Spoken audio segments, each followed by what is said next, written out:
நம் குருநாதர் அவர்களின் பாதம் பணிந்து என்னுடைய சிற்றுரையை இங்கு துவங்குகிறேன். ஒருமைக்கண் தான் கற்ற கல்வி ஒருவருக்கு எழுமையும் ஏமாப்புடைத்து, அன்னச்சத்திரம் 1000 வைத்தல், ஆலயம் 16,000 நாட்டல், பின்னருளுள்ள தர்மங்கள் யாவும் ஒளிர நிறுத்தல், புண்ணியம் கோடி ஆங்கோர் ஏழைக்கு எழுத்தறிவித்தல் என்ற முண்டாசு கவி பாரதியின் கவிதைக்கேற்ப இங்கு நான் 4ஆம் பாவத்தின் கல்விஸ்தானத்தை பற்றி பேச வந்துள்ளேன். அமெரிக்காவில் டாலர்கள் அதிகம், ஆனால் தமிழ்நாட்டில் ஸ்காலர்கள் அதிகம் என்று சொல்லி யாருக்கு கல்வி வரும் என்பதை இங்கே பார்க்கலாம். பொன் புதன் 2 கோவும் பொருந்திய கேந்திரத்தில் பின் திரிகோணம் ஏறில் வெற்றிடும் வித்தையாம் லாபம், இன்பமாய் இவர் 8 இருந்திடில் இல்லை வித்தை, அன்பு சேர் கணக்கன் உச்சம் ஆகில் நல்வித்தை கூறே அப்படிங்கிறத பாடல் சொல்லுது. இந்த பாடல் அர்த்தம் என்ன அப்படின்னா, குரு புதன் 2 குடையவர் ஆகிய மூவரும் 1, 4, 7, 10 ஆகிய கேந்திரத்திலும் 1, 5, 9 ஆகிய திரிகோண ஸ்தானத்திலும் இணைந்திருந்தோ தனித்திருந்தோ இருந்தது அப்படின்னா ஜாதகர் நல்ல கல்வி அறிவு இருக்கு, நல்லா படித்தவர் அப்படிங்கிறத இந்த பாடல் சொல்லுது. மேற்கூறிய கிரகங்கள் 6 மற்றும் 8ஆம் இடங்களில் இருந்தால் அந்த ஜாதகருக்கு கல்வி அறிவு இல்லை அப்படின்றதையும் சொல்லுது. அடுத்தது புதன் உச்சமாக இருந்தாலும் ஜாதகருக்கு நல்ல கல்வி அறிவு இருக்கு அப்படிங்கிறது இந்த பாடல் சொல்லுது. நம்முடைய குருநாதர் அடிக்கடி சொல்வார், இறைவனை நேரில் காண முடியாது அப்படின்ட்டு. அப்போ யார் மூலமாக பார்க்கலாம் அப்படின்னா 3 பேர் மூலமாக பார்க்கலாம் அப்படின்றத குருநாதர் அடிக்கடி சொல்லுவார். யார் அந்த 3 பேருன்னு பார்க்கும்போது, 1 மருத்துவர், 2வது ஆசிரியர், 3வது ஜோதிடர்.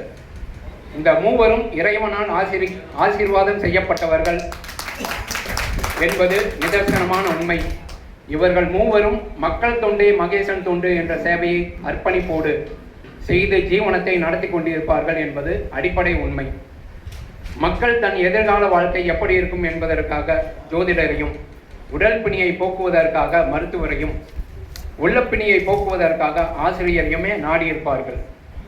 ஒருவருக்கு உள்நிலையால் வரும் உடல் பிணியை நீக்கி நலம் மிகுந்த மனிதராக வலம் பெறுவதற்கு உறுதுணையாக இருந்து நம்பிக்கை நட்சத்திரமாக நடமாடும் கடவுளாக இருப்பவர்களே சிறந்த மருத்துவர்கள். இது மட்டுமல்ல, விதி தரும் பிணியை நீக்கி விந்தையாம் மருத்துவத்துறையில் முதிர்ந்த அறிவுடன் ஜெயிக்க ஜாதகத்தில் கிரக அமைப்புகள் அமைய வேண்டும். அவ்வாறு அமைந்தால் மட்டுமே சிறந்த மருத்துவராக கோலூன்றி ஜெயிக்க முடியும்.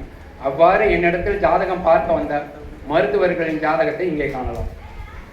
இங்கே நான் 2 பாடல் மூலமாக ஜாதகத்தை மேட்ச் பண்ணி இங்கே அந்த பாடல் எப்படி இங்கே ஜாதகத்தில் பொருந்தி வருது அப்படின்றத நான் இங்கே சுட்டி காட்ட போகிறேன். முதல் பாடல் புலிப்பாணி 300 அப்படின்ற பாடல்லேருந்து 43வது பாடல்.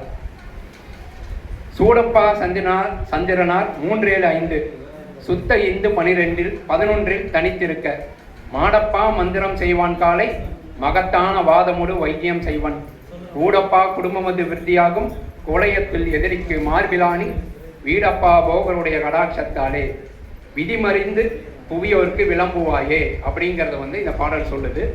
இதோட அர்த்தம் என்ன அப்படின்னு பார்த்தோம் அப்படின்னா, சந்திரன் 3, 7, 5 ஆகிய இடங்களிலும் வளர்பிறை சந்திரன் 11ஆம் இடத்திலும் தனித்திருக்க அந்த ஜாதகர் மந்திரம் தந்திரம் செய்பவராகவும் மகத்தான வாதமோடு வைத்தியம் செய்வார், அதாவது மருத்துவ படிப்பு இருக்கு அப்படின்றது இந்த பாடல் சொல்லுது. அடுத்தது இன்னொரு பாடல் நவீன சிந்தாமணி புத்தகத்திலிருந்து 54ஆம் பாடல். உயிருக்கு 10 செவ்வாய் உறவாக வேண்டுமன்றில் உயிருக்கு 10 உளவிட வேண்டும், மற்றும் அயர்வுற செவ்வாய் நீச்சம் அடையாமை வேண்டும், பொல்லார் துயர் தரும் பார்வையின்றி சுபமுற வேண்டும், மற்றும் கதிரவன் ஆட்சி உச்சம் காணும் நல் கேந்திரத்தில் அதிபலம் பெற்றோ நல்லோர் ஆட்சி நிலைக்குமானால் விதி தரும் நோயை போக்கி விந்தையாம் மருத்துவத்தில் முதிர்ந்த அறிவுடையவனாக முந்திடும் மருத்துவன் கான் அப்படிங்கிறத இந்த பாடல் சொல்லுது. இந்த பாடலோட அர்த்தம் என்னன்னு பார்த்தோம்னா, லக்னத்திற்கு 10ஆம் இடத்தில் செவ்வாய் வாசம் செய்ய வேண்டும், அல்லது 10ஆம் இடத்தவராக இருக்க வேண்டும். அப்படியும் இல்லைன்னா 10ஆம் இடத்தை செவ்வாய் பார்வையிட வேண்டும். இதுவும் இல்லை அப்படின்னா 10ஆம் இடத்து அதிபதியும் செவ்வாயும் சேர்ந்தோ அல்லது பார்வையோ பரிவர்த்தனையோ பெற்றோ சுபஸ்தானத்தில் இருக்க வேண்டும். இப்படியெல்லாம் இருக்கும்போது செவ்வாய் வந்து நீச்சமடையாமல் இருக்கணும் அப்படிங்கிறத வந்து இந்த பாடல் சொல்லுது. பொதுவாக இந்த பாடல் 10ஆம் இடத்தை ஆராய்ச்சி செய்யணும் அப்படிங்கிறத வந்து இந்த பாடல் வந்து சொல்லுது. மேலும் சூட்சம விதிகள், ஐயா சொன்ன சூட்சம விதிகள், சூரியன் செவ்வாய் கேது கூடினால் மருத்துவ ஞானம் உண்டு, மருத்துவ கல்வி உண்டு அப்படின்றத வந்து சொல்லியிருக்கு. சூரியன் லக்னத்திற்கோ ராசிக்கோ 6ஆம் அதிபதியாக வர வேண்டும் அப்படின்றதையும் சொல்லியிருக்காரு. அல்லது 6ஆம் அதிபதியின் சாரம் பெற வேண்டும் அப்படின்னு சொல்லியிருக்காரு.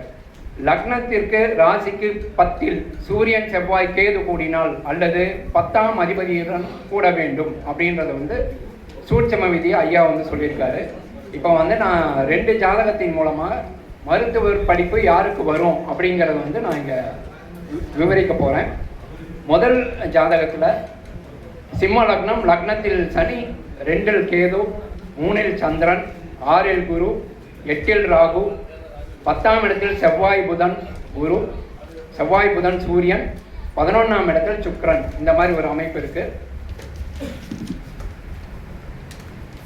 படிப்பு யாருக்கு வரும் அந்த பாடலின் மூலமா? குரு ராசிக்கு 4ஆம் இடத்திலும் புதன் லக்னத்திற்கு 10ஆம் இடத்திலும் இருக்கிறார்கள்.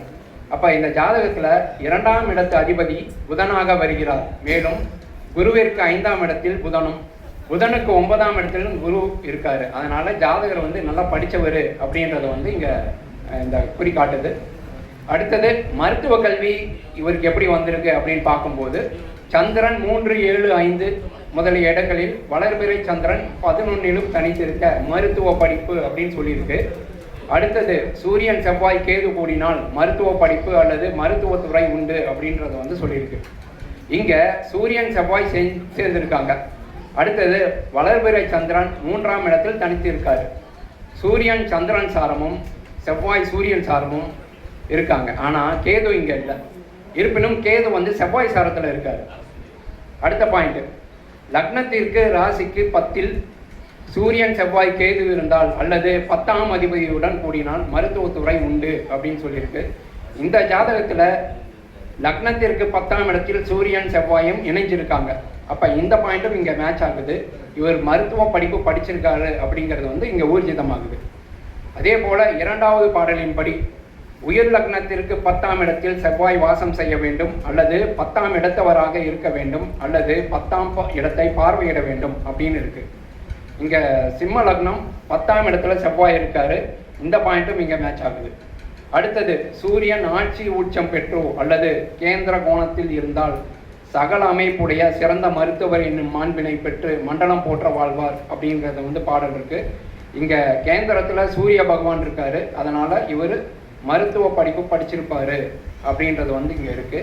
இவர் மருத்துவ படிப்பு மட்டும் படிக்கல, இவர் வந்து ஒரு மிகப்பெரிய ஹாஸ்பிட்டல் கட்டி பல மருத்துவர்களுக்கு வந்து மருத்துவ சேவை செய்வதற்கான உண்டான அமைப்புகளையும் கொடுத்திருக்காரு. இது வந்து முதல் ஜாதகம். அடுத்து 2ஆம் ஜாதகம்.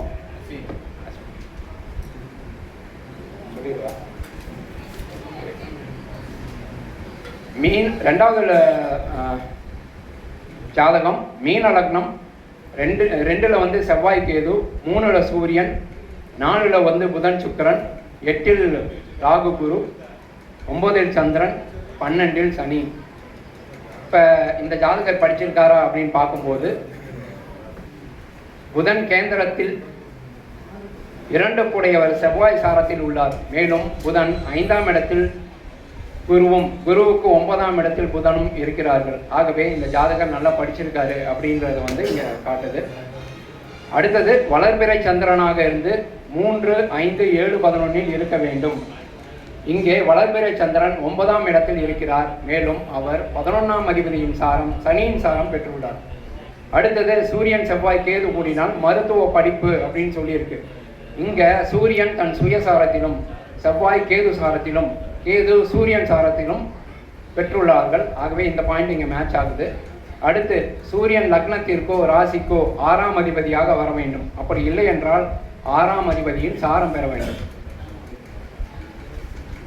மீன லக்னம், லக்னத்திற்கு 6ஆம் அதிபதியாக சூரியன் வருகிறார். மேலும் அவர் 6ஆம் அதிபதியின் சாரம் பெற்றுள்ளார். அதாவது சூரியன் தன் சுயசாரம் பெற்றுள்ளார். 2வது பாடலின்படி சூரியன் ராசிக்கு கேந்திரத்தில் இருக்கிறார். ஆக இந்த 2 ஜாதகமும் இங்கே மருத்துவ படிப்பு படிச்சிருக்காரு அப்படிங்கிறத வந்து ஊர்ஜிதப்படுத்துது. விதிகள் மாறாமல் அப்படியே வந்திருக்கு அப்படின்றத வந்து நான் இங்கே சொல்லிக்கிறேன். குருவுக்கு கோடான கோடிகள் நன்றிகள் சொல்லி 1000 கைகள் மறைந்தாலும் ஆதவன் மறைவதில்லை என்ற கூற்றிற்கேற்ப குருவின் புகழ் வாழ்க ஓங்குக. வாய்ப்பளித்த குருநாதருக்கு நன்றிகளும் வணக்கங்களும்.